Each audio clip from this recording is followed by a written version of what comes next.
YouTube, what is good? We are back for another episode of Marvin's Room.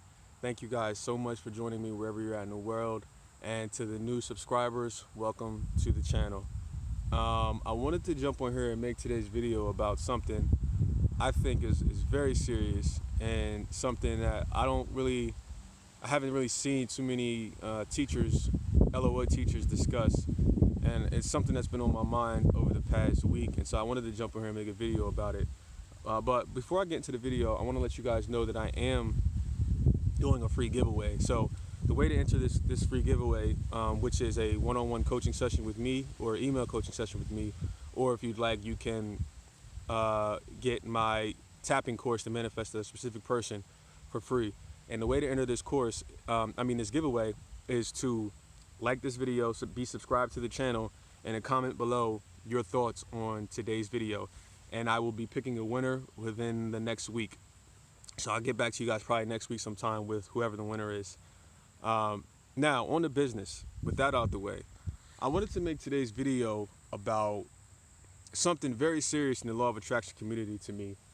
And that basically is, I read a post last week, I want to say, and the post, it was a post someone copied from another person, and the person's post was basically bashing other LOA teachers, saying all teachers that talk about self-love and all teachers that basically talk about raising your vibration and getting in line with frequency and this, that, I mean, whatever the teacher is, whatever technique they're teaching, they basically were like, oh, it's all bullshit. It's all bullshit. It's all BS. And then they went on to start quoting Neville, how Neville says to just simply live in the end of, your wish fulfilled and all of that good stuff. And as I read it, I thought to myself, wow, law of attraction is really turning into religion now.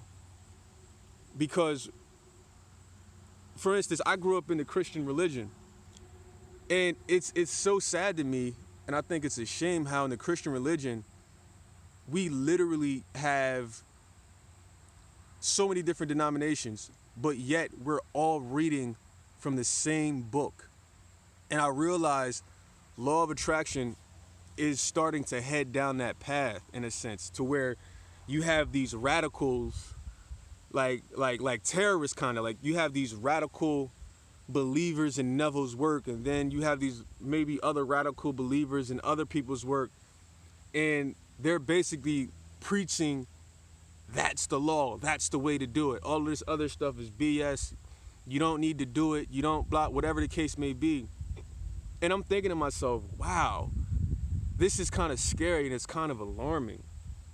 Because when I read that post, the first thing I'm thinking to myself is that's not true.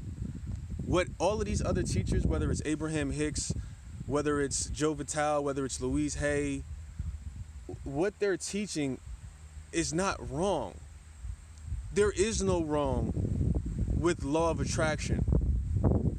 You know what I'm saying? So with that said, I want you guys to understand, whatever your cup of tea is, drink that shit.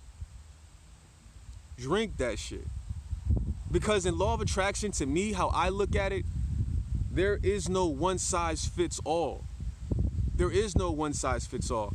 And whatever Neville Goddard has preached, that doesn't mean he is the law and only he is right. It doesn't mean that. If you like Neville's style, that's cool, that's great. Good for you. But there's plenty of people who don't like Neville's style. In fact, there is quite a few people that I've spoken to or seen or talked to in the comment section of different posts or videos or etc. on social media, and so many people have a hard time understanding Neville's work because of the word choice he used, because of his accent in his lectures. Because you gotta understand, Neville, he talked and discussed things, his language is different. The way he talks and says things is different from how we talk and explain things today. Obviously, Neville was giving lectures and talking about this stuff in the late 1930s. He wrote his first book in 39, I believe. And then in the 40s, 50s, and 60s, he was preaching and teaching his work. And the language that he used is not language that we use today. And that's what people understand. And so I'm reading this post, and this person is just like bashing everyone else, saying, oh, vibration isn't important, frequency isn't important, self-love isn't important. All you got to do is live in the end, like what Neville says. And they just were like calling BS on everything that other people are teaching. And I'm thinking to myself, wow, this is pretty alarming. Just because people like Abraham Hicks mention frequency or vibration or vortex, that doesn't mean they're talking about something different than Neville. See, people think because that's what they said. Neville never mentioned the vortex. Neville never mentioned frequencies. Neville never mentioned this. Understand, whatever Neville talked about and whatever these guys are talking about today, they're all talking about the same damn thing. We're all talking about the same damn thing. Everything Neville said, everything Abraham Hicks is saying, everything Joe Dispenza is saying, everything you may hear me say or Agnes Vivarelli say, we're all saying the same thing, and it's going to get you to the same destination. It does not make Neville the judge and the juror. It does not make Neville God of this manifestation stuff. So I want you all to understand, just because Neville didn't use these words doesn't mean he was talking about something totally different. Neville simply condensed words like vortex, living in the vortex, vibration, frequency, self-love. Neville basically, he submerged all of those words into two words. I am. When Neville speaks about I am, in my opinion, his definition of I am is basically means you're in that vibrational frequency. Basically, it means you are in the vortex. His definition of I am, the way he explains it, means I am self-love. I am worthy. I am extremely secure. I am needed. I am always first best. That's Neville's definition of the vortex. But see, because Neville doesn't say the word vortex, people think, oh, no, he doesn't mean that. No, Neville's right. You're wrong. Abraham Hicks is, listen, everything we're doing is getting you guys to the same destination. Choose who you like. Go after it. Use that teacher if that teacher resonates with you. Just because Neville Goddard didn't mention scripting, scripting out your desires, doesn't mean scripting is a lie. Doesn't mean scripting won't work. Just because Neville never mentioned some of these other techniques, or like Bob Proctor used to say, Bob Proctor has a technique where you write down what you want and you put it in your put it in your pocket and you walk around with it, and it creates some like neurotransmitters between your. That doesn't mean Bob Proctor's wrong. Everybody has their cup of tea, and to be honest, people that are very analytical, people like Joe Dispenza, where he talks about the science of the brain and how manifestation works, Neville never broke it down like that. Neville never mentioned, neurotransmitters and the central nervous system and all this other. Like, Neville didn't really break down the science the way Joe Dispenza does. So for some people that are analytical and they need to see before they believe, or they need to see the science behind certain things, people like Joe Dispenza, his teachings are 100% phenomenal for those people that are like scientists, where they need to know how it works. So you can't say that someone like Joe Dispenza is wrong just because he's not telling everybody, oh, you got to live in the end. Just because he's breaking down the science of it, et cetera, et cetera. Joe Dispenza is someone I highly recommend to all of you guys. Watch his works, because he literally breaks down the science of the mind and tells you why living in the end is so powerful and why that's the way to manifest. But that doesn't make him wrong because he's giving you new techniques or he's telling you to do walking meditations or whatever.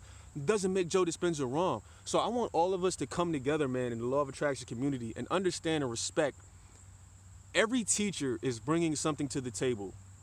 And just because they're telling you new or different techniques does not mean that they are wrong. No one is wrong in Law of Attraction. No one is wrong. It's simply a preference of what is your cup of tea. Whoever your cup of tea is, stick to that person. If you like Abraham Hicks' works, that's okay. Abraham Hicks is telling you the same thing that Neville Goddard is teaching. She's just saying it in a different way. She's using different words. You know, if you like Louise Hay, that's fine. She's teaching you the same thing. And understand this too. You don't need self-love in order to manifest. I want to get that out of the way. I understand myself and others practice and tell you, like, you know, self-love, self-love. You don't need self-love to manifest what you want. But from my experience of teaching this and working with people, we tell you guys to do self-love so you can build a solid foundation. That's the way you build a solid foundation. Because, like I said, you don't need self-love in order to manifest what you want, because plenty of you guys have manifested your specific persons, or whoever the case, you guys have manifested them back in your life. But you got to ask yourself, why have you lost them again? It's like when people win the lottery. Yeah, you won the lottery for $100 million, but how come you lose it within 5 years? It's because you never laid a solid foundation. Your I amness, as Neville talks about, your vibrational frequency, as Abraham Hicks talks about, your vortex, as she talks about, you know, which is the same thing, like I just got done saying. You're not in alignment. Your consciousness is not in alignment with $100 million. That's why when you win the $100 million, you lose it, because you still have a poverty mindset. And that's why so many people, when they manifest their specific person, they lose their specific person again, is because their I amness, as Neville says, or their conscious, their awareness is not on that level. And that's why we tell you guys to do self-love, because self-love helps you build a solid foundation to where once you get something, you can keep it. And that's what Neville means when he's talking about your I am, your I am. When you really get that I am down, when you really resonate with that and get that, you can have anything you want and you can keep it. But if you don't have that I amness down, if you don't, which is also self-love, if you don't have that self-love down, when something comes to you, yeah, you'll have it for X amount of time period, but most likely you're going to lose it, because you're not vibrating at that consciousness higher. You know what I mean? You're not affirming. You're not really believing it. You know what I'm saying? So I just wanted to jump in here today, man, and kind of just make this video for you guys and let you guys know we got to stop arguing in the law of attraction community. We have to stop arguing. No one is wrong. No one is wrong in the law of attraction community. Whatever teacher you like, whatever teacher resonates with you, stick with that teacher. Okay? We're all using different words and different techniques to help us all get to the same destination, and that is to get the desires and to live the lives we want to live with the people that we want to have in our lives. We're all doing the same thing. So if you like scripting, script. If you like saying affirmations, say it. If you like doing visualizations, do it. If you like feeling it real, do it. I mean, all of these techniques, whatever technique it is, don't let people make you feel like, oh, I can't listen to Joe Dispenza now because he's not Neville, or I can't listen to Abraham Hicks now because he's not. Listen, no one is wrong. We're all right in what we're telling you to do. Everyone has a different way of getting to the finish line. As long as you get to the finish line, that's the most important thing. And don't feel like you're running out of time. Don't feel like you're doing something wrong, because that's another problem is people feel like, oh, I'm doing it wrong because I'm listening to this person instead of I should be listening to Neville, or whatever the case may be. No, stick with what works for you.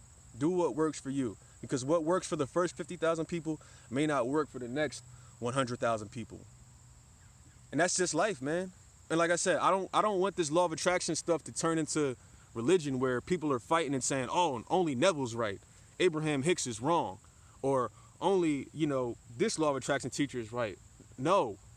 We got to come together in the law of attraction community and stop fighting and arguing, and understand that whatever Neville said in his language, whatever Abraham Hicks said in her language, it's all the same thing. Whatever I'm telling you guys to do, it's all the same thing. Whether I'm saying the words I am, whether I'm saying the words vortex, whether I'm saying the words vibrational frequency, whether I'm saying the word self-love, it's all the same thing.